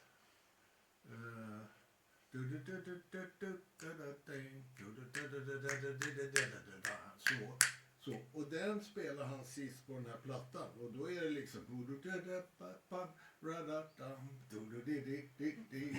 En jazzlåt. Ja, men sådär liksom lite allmänt svängigt sådär. Och då heter den Resa av Don Cherry. Sådär apropå det där också. Och ja, varför inte? Men det var ju också så, en annan sak om lärande som jag skulle vilja säga som jag tycker var väldigt kul. När jag lärde honom tabla, det var när vi var i Tågarp där. Och jag bodde i ett litet rum uppe på vinden. Och då satt vi många gånger i det rummet. Och det har jag aldrig varit med om någon annan gång. När man börjar med tabla, då gör man, eller alltså i min tradition tabla, så börjar man med att spela ta, ti, te, ta, ta, ti, te, ta, ti, te, ta, ta, ti, te, ta, ti, te, ta, ta, ti, te, ta, ti, te, ta, ta, ti, te, ta, ti, te, ta, ta, ti, te. Alltså så här, man dubblar och väldigt enkel i grunden. Och det roliga var att det där brukar man se som väldigt mekaniskt. Man sätter sig och så gör man det där i 20 minuter på morgonen och sen går man till nästa lektion. När jag visade honom där och vi satt och spelade det där, då var det liksom, vi gjorde musik med den övning 1 i tabla i en halvtimme. Och det var hur kul som helst. Det var alltså, han lärde sig och när han lärde sig så gjorde han musik. Eller vi gjorde det tillsammans så att säga. Och det var för mig väldigt aha-upplevelse. Ja, just det är inte en teknisk övning, det är musik. Liksom. Och det tycker jag är ganska speciellt och ganska kul alltså. Så. Ja, men det blir ju någonstans blir det kopplat till, tänker jag, alltså hans väldigt, jag menar, fokuseringen på nu. Alltså han hade ett band som hette Nu, Eternal Now. Alltså det som nuet var så centralt i hela hans... Det var samma sak när jag kom från Ghana sen och kom med den här klockfiguren. Det liksom tar 10 minuter så på nästa konsert så börjar han plötsligt, nu kör vi den där och så kanske det är lite fel. Eller så i början. Alltså, men det är musik. Liksom, så att det är liksom ingen skillnad på att lära och lära ut och spela för någon så att säga. Men just det, också det där med skillnad tycker jag är intressant. För att det verkar ju som att det inte heller var någon skillnad mellan om han spelade för vuxna eller för barn. Jag tänker på alltså då under 73 när ni hade de här skolturnéerna med Rikskonserter. Alltså vid skolgrinden. Ja. Alltså på skolgården. När vi kom där med våra roliga grejer. Och så kommer det nyfikna barn och så ber han dem och så börjar han kanske börjar sjunga Gubbe Noak eller någonting. Eller de gör någonting. Har ni någon sång? Vad sjunger ni för någonting? Eller någonting? Och så sjunger de något och så kommer det med liksom i sådär. Det började då sen in där och med barnen, det är så lätt med barnen då om man är sådär som vi var, att vi sätter upp massa roliga tyger och liksom, det var ju en där med Sarigama Padanisa som man sjöng efter och han pekar på tonen och så sjunger man Sarigama och så vidare. Och en hade vi en cirkel med da-dinna, da-tinna som var en sån tala som vi höll på med. Så det var väldigt, ja det var samma sak. Hur gick en sån där skolkonsert till i korta drag? Ja, Barnen var med och deltog? Ja. Jag kommer kommer inte ihåg så himla mycket. Men det var både lågstadiet och mellanstadiet. Ja, jag Jag tror det var minne små. av lågstadiet. Ja, jag tror det. Faktiskt. Men alltså jag tror de började med skolkonserter redan 71, men det kan ha varit lokalt i Skåne. Och jag såg en uppgift att Christer Botén var med 71 på något skolgig i Skåne. Tyvärr, jag tror inte det, för de lärde känna varandra 72. Jaha, Jag träffades första gången. Så att ja, då kanske började planeras Mm. 71, men att det blev av. Ja, men jag vet att vi åkte på en Skåneturné jättemycket. Ja, men absolut, det var det är lite diffust där med uppgifter, men det är ju alltså 73 så är det är en i Norrbotten under våren, och sen under hösten så är det i Skåne och möjligtvis i Blekinge också. Mm. Den i Skåne var i november, december. Ja, precis, för vi åkte till en träskofabrik och fick en massa kasserade träskobottnar som vi eldade med i kaminen. Jag trodde ni spelade på det. Men det gjordes ju otroligt mycket skolkonserter, alltså inte bara ett enda år. Skolkonserter. Skolkonserter. Ja. Ja. Nej, men alltså, det är ju helt fantastiskt idag när man tänker på det. Alltså att så under ganska många år så var det så många band som turnerade runt i Sverige. Mm. Det var ju som Rena Rama, det var massor med band som gjorde skolkonserter i Rikskonserters regi. Ja, jag Men- var ute med Rena Rama, jag kommer ihåg, då skulle vi presentera våra instrument och då kommer jag ihåg att Bobo hade Fender-piano. Och så när vi skulle visa instrumentet, så här, trummorna och basen och allt sånt där, vad man kan göra. För jag tror det var för lågstadiet eller mellanstadiet. Jag kommer så väl ihåg att Bobo satt och Fendern har ju en sorts reverb eller något sånt där. Jag kommer ihåg Bobo säger, och så kan man göra rymdljud. Så redan på det. Och typ 73-74 så var ju det ganska häftigt. Ja. Men om man sen går till Domen. Ni var där båda två. Vad har ni för minnesbilder av det som pågick i Domen? Otroligt avspänt. Alltså inget var ju organiserat eller bestämt, utan om man gick dit en förmiddag så kanske inte hände någonting på ett par timmar eller så. Moki satt och sydde i allmänhet. Hon hade en symaskin där inne. Och då gled omkring, kanske satt vid pianot ett tag, och så kom det in lite folk så där, spridda skurar. Det var ju inte så att det var en konsert med folk, utan man satte sig på golvet och satte sig på en sån här matta som Moki hade gjort och bara spände av liksom och njöt av tillvaron. Och så rätt vad det var, 2 timmar senare kanske var det fullt jam där inne med enormt drag i musiken. Mm. Och som sagt, de som spelade, det var ju olika från dag till dag. Så det som är med på plattan, det kanske var bara den enda dagen. Som du sa, de där okända musikerna som vi inte vet så mycket om. Tage, vad heter han? Siven. Ja, han är väl konstnär, tror jag. Vet inte. Jag kände honom personligen. Nej, han var performancekonstnär. Ja, Han var någon typ av Han konst. var gitarrist. Ja. Duktig gitarrist faktiskt. Och Ja. sen var jag med i Teatern Narven där då på Ja. skarven 60. Och Tommy Gårdman, hette han det? Han var en hangaround Ja. i flumkretsen. Ja, visst. Det var mycket sådana som dök upp liksom och så försvann. Och så var det, den stämningen. Och det var en öppen känsla helt enkelt. Både musikaliskt och socialt sådär. Vem som helst kunde vara med. Och att vi valde just den här musiken, för det var ju kanske 10 timmars musik att välja på. Som Göran Frese hade spelat in på sin Revox.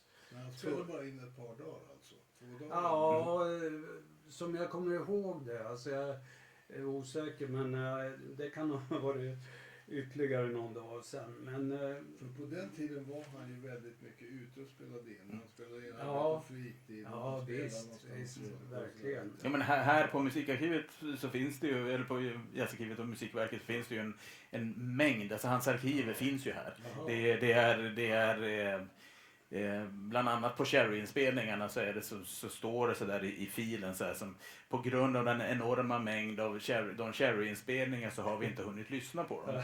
Så att det är Det kanske Så- är läge. Det var Dessutom 40 jobbar- flyttkartonger med band som kom. 40 flyttkartonger med band. och jag vill verkligen säga att det är inte som en kritik till Musikverket utan snarare faktiskt att det är mängden. Det är så otroligt mycket material. Ja. Och, Dessutom snodde han ju tejper från radion. När han jobbade. ja. Den här fantastiska Archie Shepp-konserten, första, den har jag hört hemma hos Frese och sen var visst den försvunnen från radion. Men den finns. Ja. Den finns Ja. här med. Ja, Det men fanns alltså, han också Nisse kopierar. Edström. Nisse Ja. Edström. Ja, han spelar in också mycket. Han spelar in jättemycket och jag tror att han har jättemycket och alla hans band, han har ju dött, hans band fick den här killen som hade en skivaffär i Gamla stan. Stefan Wibble. Ja, känner ni Eller till fick, det? han köpte dem tror jag. Han köpte Att han, Jag är väldigt nyfiken på om det finns något med Rupert Clemendor där. Det kan ni säkert göra. Absolut. Jag har kontakt med Stefan. Så han har hela den bandsamlingen. Ja. Men, Alltså, men en sak som jag också skulle vilja höra med er om vad ni tänker om, det är ju att vad betydde den här skivan? Alltså när den kom. Jag tycker det var intressant att Jörgen Adolfsson som var här i publiken, han jobbade i en väldigt välsorterad skivbutik i början av 70-talet som hade mycket av den här typen av musik. Så att han har väldigt bra kunskap i det här. Och han sa ju bland annat att den var ju inte helt... Alltså att just att den är så annorlunda musikaliskt så var den ibland, eller hos många var den lite svår att greppa helt enkelt. Jag ska berätta en sak, ytterligare en indiskretion.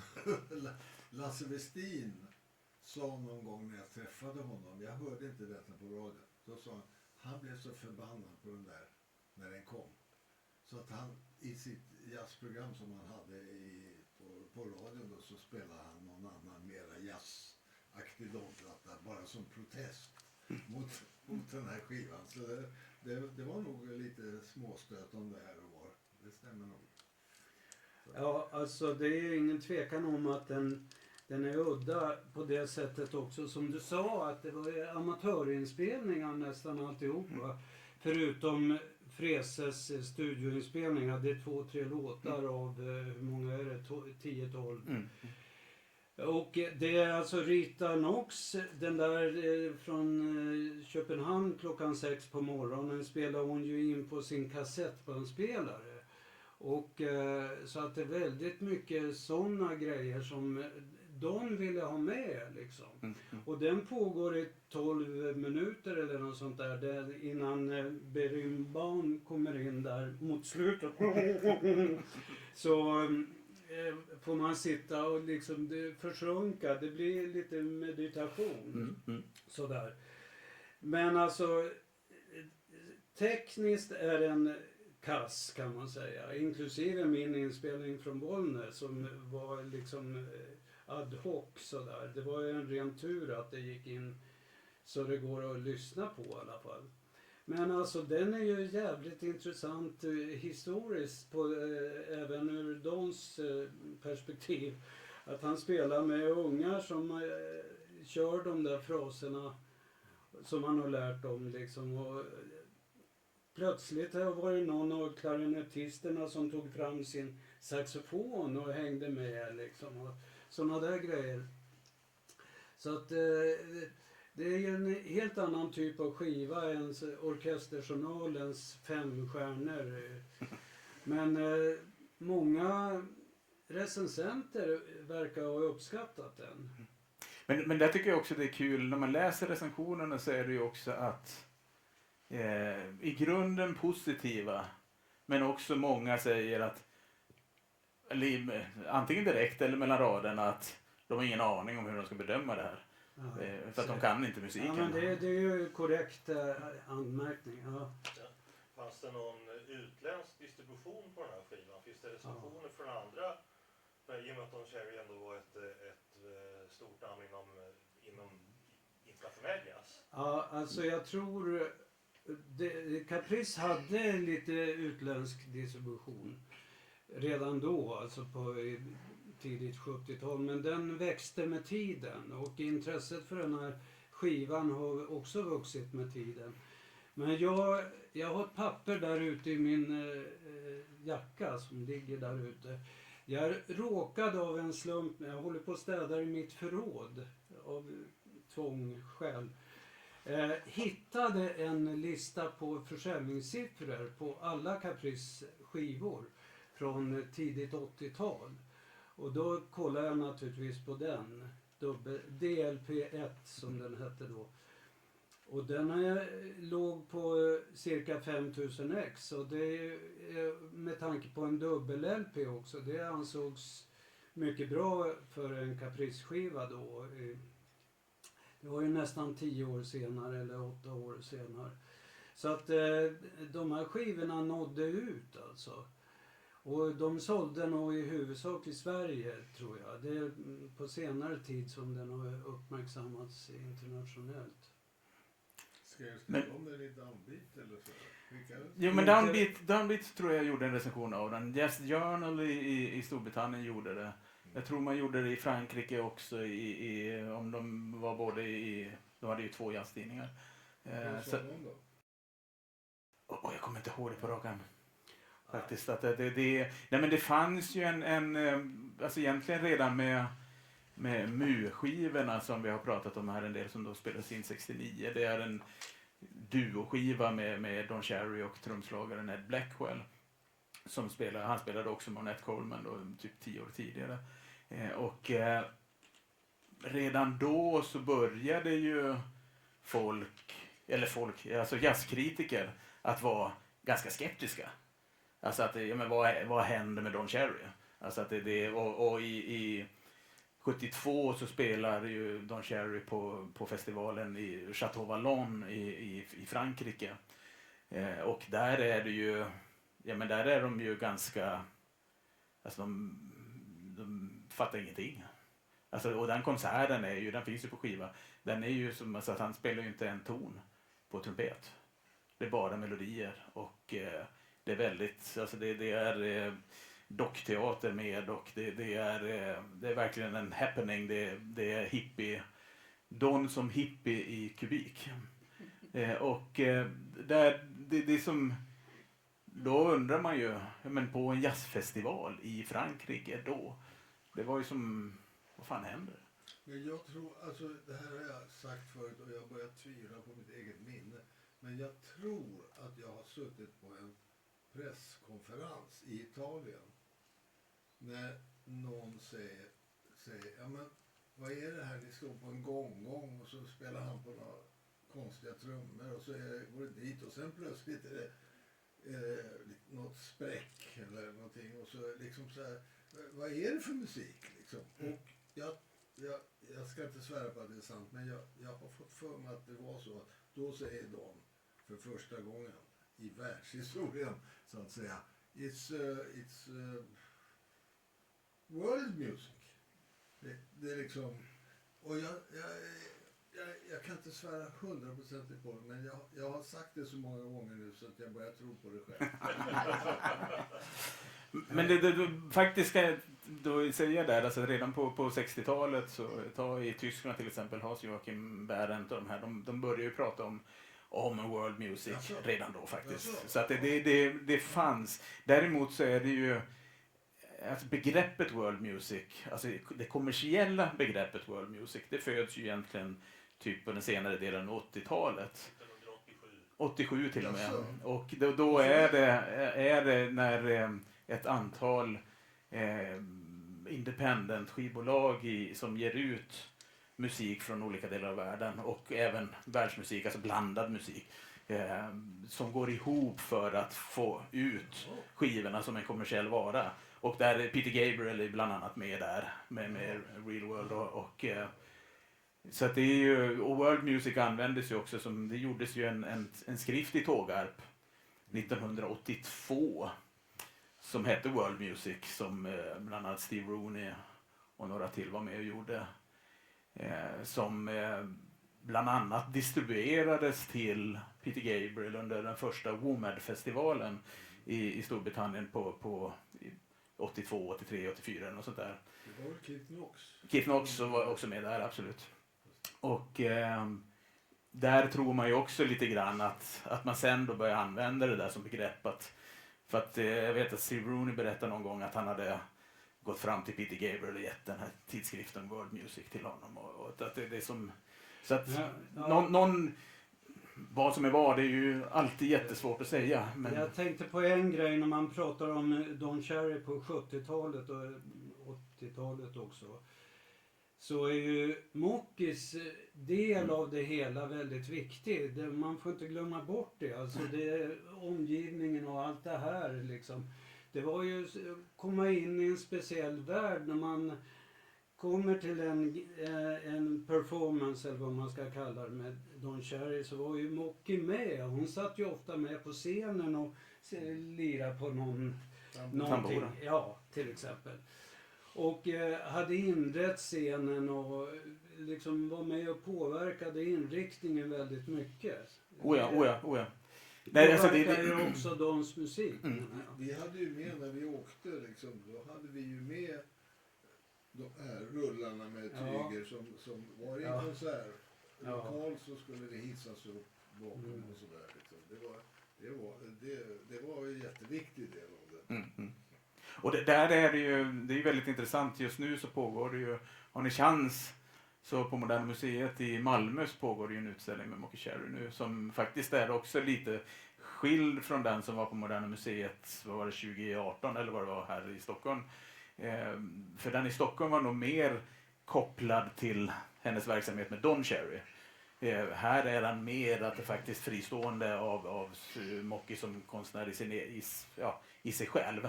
Även om det naturligtvis finns. Den här, den är med på utställningen. Dessvärre, det är en privatperson här i Stockholm som äger originalet i den här. Och den är, det borde vara jag egentligen som äger den, men ja. Vem är det? Det är Solveig, det vet inte. Solveig heter hon. Bark? Ja. Ja. Säg inte. Ja, det är högt. Nej, men den är ganska blek i färgerna. Den har väl antagligen hängt på ett ställe där solen lyser mycket. Ja, det är... Men alltså att det är en självklar bild. Och en liten historia om det där som är ganska intressant. Det är ju att jag pratar ju om det här Movement Incorporated projektet. Som de gjorde 67. Det började med en konsert här i Stockholm. Och där det var det finns ju också på skiva på den här Brotherhood. Movement Incorporated heter den ju. Och en konsert där man ville göra om, alltså konsertsammanhanget till en happening, eller vad jag tror inte de använder happening, men ändå multimedia nästan del, det använder de inte heller som begrepp. Men med backdrops, och jag tror dessutom där att Mocky var på scenen och målade under tiden som de spelade. Det här fortsatte till Köpenhamn. De hade en konsert på Charlottenborg i Köpenhamn. John Chikai var där, spelade, och Don hade kommit dit några dagar innan, eller Don och Mocky, och han hade ringt runt till folk. De kom och de spelade. Sen fortsatte de ner till Paris. Och i Paris så gick det inte riktigt bra. Och pengarna började ta slut, hotellet var för dyrt. Don går ner och ställer sig på ett torg och spelar för att få in pengar. Det kommer förbi en tv-producent från Fransk TV. Fransk TV är precis på väg att gå över till färg-tv. Och Don är där, han bjuds in. Han och Mocky bjuds in. Så att en av de första sändningarna med färg-tv i Frankrike är med Mockis backdrops. Alltså hon har inrett hela det här rummet som de spelar. Och så spelar Don och jag tror det är Jacques Tolot och några till. Och det här spelas in och sänds på fransk tv. Och dessutom, som också då, som på något sätt gör allting bara ännu häftigare, det är att när Mocki står där på en stege och inreder den här tv-studion, så inser hon att hon är gravid med Eagle Eye. Så att det är som, ja, allt hänger ihop. Och nej, men jag tror det är jätteviktigt. Och Har du den filmen? nej, tyvärr. Jag har bara stillbilder. Det gjordes ju radioprogram också, skolradioprogram tror jag faktiskt det var för Sveriges Radio. Och det var väl en hel serie som, den hette Elefantasi tror jag. Ja. Eller hur? Mm. Visst, det var också en verksamhet så de höll ju på alla möjliga sätt. Kontakter hit och dit. Och när vi pratade om försäljningen av den här skivan, att jag tror inte det var vanliga jazzmänniskor utan det var så här förskollärare som gick och köpte den här skivan och kanske använde den på något sätt i plugget. Eller ser man plugg om förskolan, men i vilket fall som helst. Det var en annan typ av publik alltså. Jo, men det där, jag tror det var 6 program, 10 minuter var.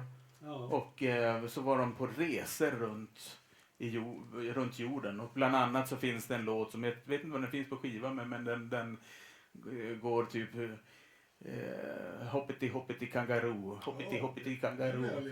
Och det är som, det sjunger de för barnen och den här rytmen så får de vara med och det tack. Det kommer ju från Turkiet. Ja, okej. Mm. Nej, men och då är de ju, eftersom då, även om låten är från Turkiet så är det ju ändå hoppity kangaroo, så är de ju i Australien naturligtvis och får med barnen där och sjunger. Och det är som, det är klart att när jag lyssnar på det så är jag, ja, man lyssnar på det på ett speciellt sätt. Och det är ju väldigt kul att höra det. Det är väldigt amatörmässigt. Men också väldigt, tror jag att de fick ju med barnen. Verkligen. Men alltså det roliga med Don är ju att han kunde spela med vem som helst. Och till exempel med Arne Domnerus. Det är en av de roligaste historierna i svensk jazzhistoria, om man får säga så. För att det är framförallt Lennart Åberg och beskriver det här väldigt målande alltså. Men de fick uppdraget att göra en hel timme med radiojazzgruppen.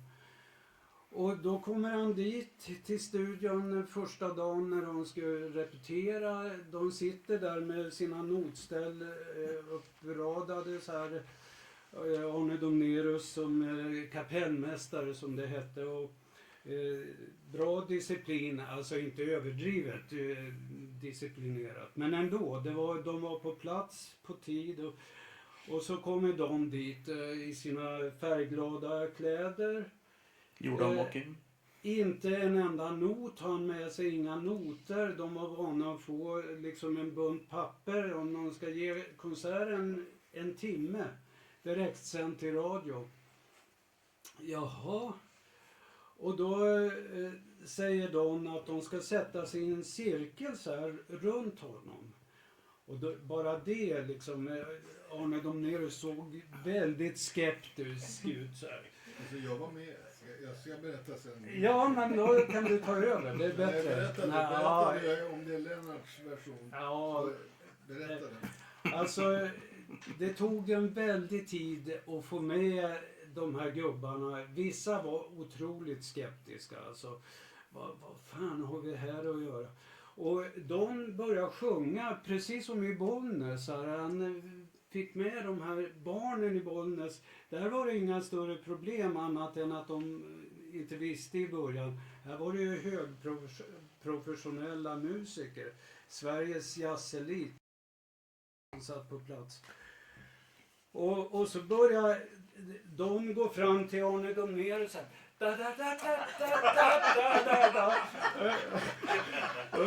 Och Dompan sitter, fan har jag gett mig in på? Men till slut så efter något magiskt, för Don hade ju så otrolig charm alltså. Han lyckades överbrygga den här jädra tröskeln. Så alla, Bengt Hallberg och Dompan och korrekta med slips och vit skjorta började lira så här. Och den konserten som Radiojazzgruppen gjorde lär ha blivit helt fantastisk. Alltså det sa både Lennart och Georg Riedel har också intygat det. Nu har du en annan uppfattning. Ja. Ja. Alltså för det första, det jag kommer ihåg till exempel att det var väldigt stift. Ja. Och det var på Studio 2 tror jag, radiohuset där, som repet var. Då var det så att då kom Don och jag och en kille som följde med från New York. En väldigt flummig kille som i hans lägenhet som jag var i en gång. Det enda lampa som fanns i hans lägenhet, alla gardiner var fördragna. Den enda lampa som fanns var när man öppnade kylskåpet. Liksom, det var en väldigt flummig snubbe. Och han satte sig mitt på golvet och hade en modell av ett flygplan. Och i den satte han rökelse. Och tände rökelse där. Och sen sa Don till mig att det där gjorde han för att tala om för mig att jag är skyldig honom pengar. Men jag kommer också ihåg att Don sa innan, jag vet hur jag ska få Dompan att lira. Så, men jag tyckte inte han lyckades faktiskt riktigt med det. Konserten var i Södertälje. Det var under den perioden när det var konserter där. Man åkte dit. Jag tror det var 2 dagar på Radiohuset och sen körde man till Södertälje. Och så man repade på Radiohuset och så live i Södertälje. Ja. Jag spelade tablas och sånt där. Och jag kommer också ihåg från Södertälje-konserten att när det var typ hade gått typ 3/4 eller något sånt där, om den där dryga timmen det skulle vara, så sa Egil till mig, du jag har ett annat gig, kan du ta över trummorna? Så drog han. Så spelade jag trummor på slutet, sista låtarna. Jag skulle inte säga att det var en jättebra konsert. Och jag skulle inte säga att Radiojazzgruppen blev som små glada barn. Men den finns bevarad alltså? Ja, men det finns den. Absolut. Ja, jag tror Jag tycker den är helt okej att lyssna på. Ja. Absolut. Alltså, Får vi ha den här då? det kanske beror på vilka förväntningar man hade. Ja. Men det är faktiskt också intressant i den här konserten, för att det är, när jag pratade med Georg Riedel om den, så var det ju också att en av låtarna som Don tog fram, det är den här, vad är det, Sanna, vad heter det? Är det den? Ja, men för den ja men det är väl det. Ja men för det, alltså det blev det är ju en sydafrikansk sång som jag fattade. Och den blev ju i körsammanhang. För Bengt Hallberg gjorde ett arrangemang på den låten och som blev en så här gigantisk låt inom körvärlden som man använde för att sjunga upp sig och så vidare, och som användes, och den kommer från Don. Ja. Det var också så att Don var inte helt frisk när han kom. Och han kom precis just direkt att den skulle till Radiohuset och börja jobba, och han var inte i någon vidare form då. Så att det påverkar nog min bild också av hur det var de där 2 första dagarna. För det, man kan också säga det att det här är ju också intressant, just den här fullständiga världen som det hände så jäkla mycket. Alltså han kom ju tillbaks från New York och har just spelat in soundtracket till Alejandro Jodorowskis film Holy Mountain. Var det då? Ja, det var då. Och det som så att det som, och så var det ofta när Don var i New York, så hade han problem. Drogerna hann ikapp honom. Och att det var ganska tufft. Men ni sjöng den här resa-temat alltså, som ju också Radiojazzgruppen spelade. Och Egils orkester. De tog det som signatur. Jazz Jazz Incorporated hette Egil Johansens orkester i många år. Ja, just De tog den resatemat Ja, som signatur, som Precis. du säger. Och då, vem står det som kompositör? Egil Johansen. Ja. Så det är helt i linje med hela storyn alltså. det är inte min musik. Ja. Nej, men jag var ju med där i New York där med filminspelningen. Då var det en gigantisk studio på Manhattan någonstans. Där man i något rum så stod det, fan hette han? Namn. Jag har snart inga namn kvar. Och James Brown tror jag som Ja, spelar in. precis. Ja, det Chris har berättat om det också tror jag. Ja, just det. Han står och gör någon sångpålägg någonstans. Och Joe Jones, gamla Count Basies stjärntrummis, han var liksom vaktmästare. Och gick omkring och liksom flytta stolar och sådär. Liksom.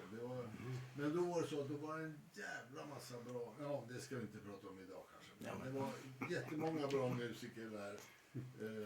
I olika grupper liksom. Han Bennick och Don och Christer och jag hade flugit in från Europa och bodde på Chelsea Hotel.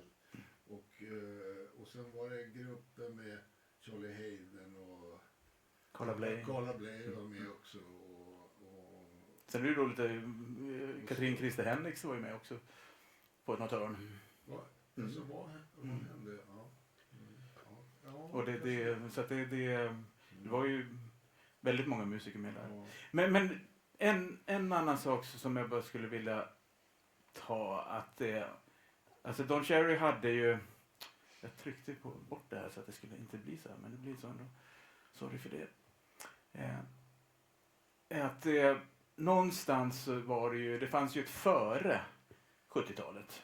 Nej, men det är alltså Blue Note-skivorna som Don Cherry spelade in, alltså Symphony for Improviser och Complete Communion och alltså någonstans så var det ju som att i och med 70-talet så försvann ju de lite grann. Att det känns ju lite grann som att när 70-talet kom och mycket tack vare den här skivan också gjorde att det blev i svenska lyssnares ögon så var det här som var Don Cherrys musik. Det var egentligen inte det som skapades på 60-talet. Var det så verkligen? Ja, alltså jag har hört att vissa berättade, jag vet inte. Alltså jag var inte Ja, men med. Så att Det jag, är jag på faktiskt. Eller ja, vissa Ja, säkert. både och alltså, för att i den svenska publikens ögon så uppfattades han som den här roliga gubben som jobbade med barn och så tror jag. Den bilden spreds via radio och tv, de här skolkonserterna, alla möjliga typer av framträdanden. Så att det var inte alltid han spelade för en ren jazzpublik i Sverige. Det var nog så mer utomlands tror jag. Inte minst i USA förstås. Alltså det lustiga är att nu, allting är ju 50 år sedan. I förrgår så blev jag uppringd av någon som skulle skriva en artikel om för något jubileum av något slag. För att det är 50 år sedan Ornetts platta från Gyllene Cirkeln kom ut. Så då blev jag intervjuad om den i förrgår. För jag var och hörde på det där och så jag berättade om mina minnen av det. Och det är ju lite lustigt då att det är också 50 år sedan. Ja. fast det var ju betydligt, den spelades in 65. Ja, varför sa hon att det var 50? Men den kanske gavs ut. Kanske Hon räknar fel. vad konstigt. Ja, Ja, det sa hon ju att det var 65. Ja. 65. Ja, det kommer jag ihåg. Det sa hon. Men hon sa att det var 50 år sedan. Som den kanske gavs ut. Cirka. Nej, men det tror jag inte heller. Ja, men det, Den kom ut. men nu jag tänkte höra lite grann med er här i publiken. Har ni några specifika frågor som ni skulle vilja ställa? Ja, jag har faktiskt det. Ja. Jag tänker på det här, den här musiken som dels omfattar hela världen och den är väldigt inkluderande och väldigt så här, vad ska vi säga, öppen mot allting. Och de kunde göra musik med vem som helst och det känns som att det görs väldigt tomma luften nästan. Alltså. Samtidigt så är det musik som bygger väldigt mycket på ganska stränga traditioner. Jag tänker på det här med tabla och det här och Christer Botén som har varit i Västafrika och lärt sig. Och Don Cherry har då lärt sig det här via 2 svenskar som själva har varit ute och studerat. Men folk som så att säga föreställde de här strängare tradition, hur uppfattade de Don Cherry? Såg de honom som en stor dilettant bara, eller en pajas? Eller hur ska man, alltså hur landade det någonstans, den här musiken i de hemländerna som traditionerna kom ifrån? Förstår ni vad jag frågar? Jag kan tala om lite. Vi var ju med mitt det här Bitter Funeral Beer Band i Indien och spelade, och då var de med också och spelade, och då, det var så att de här otroligt stränga dagar, Drupad, människorna som jag kände och sådär, de hade väldigt bra kontakt med honom, och han säger då i vanlig ordning att han har studerat med dem, men han har träffat dem ett par gånger, men haft väldigt positiva grejer med det, och han spelade med någon väldigt traditionell tablaspelare, också en duo. Latif Khan. Ja, precis. Precis.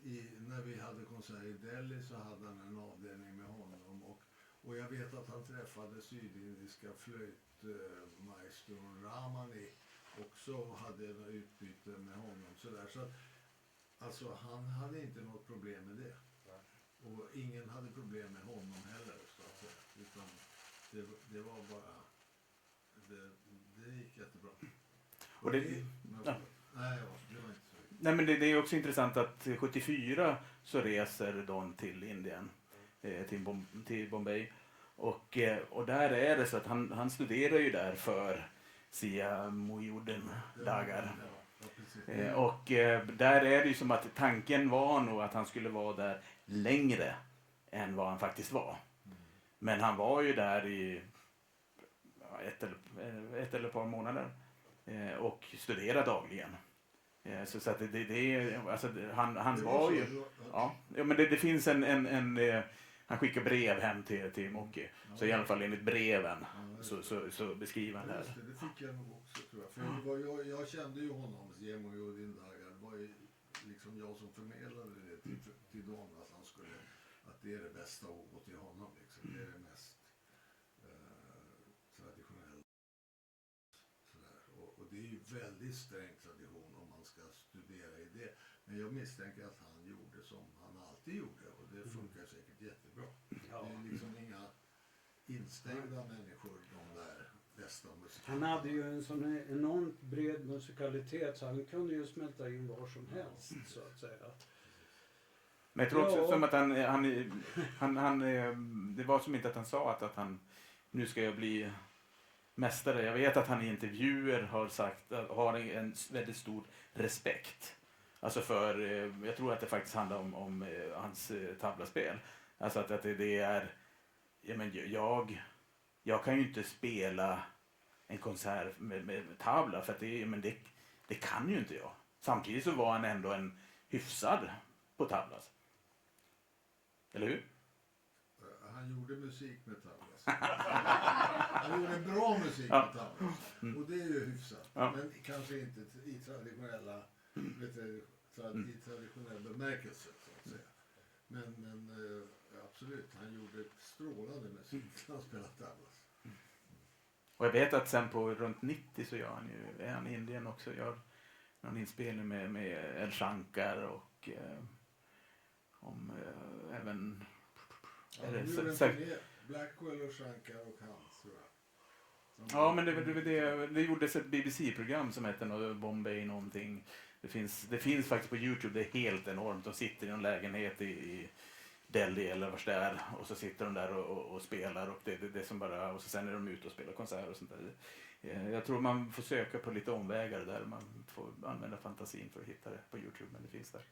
Har alla fått svar på sina frågor nu? På sin fråga? Jag tycker klockan börjar gå mot läggdags för oss. Ja. Ja. Är det någon sista fråga? Det är så uttömt. Men då så. Tack så mycket Jan Bruer, Bengt Berger. Tack själv. Tack. Jättekul.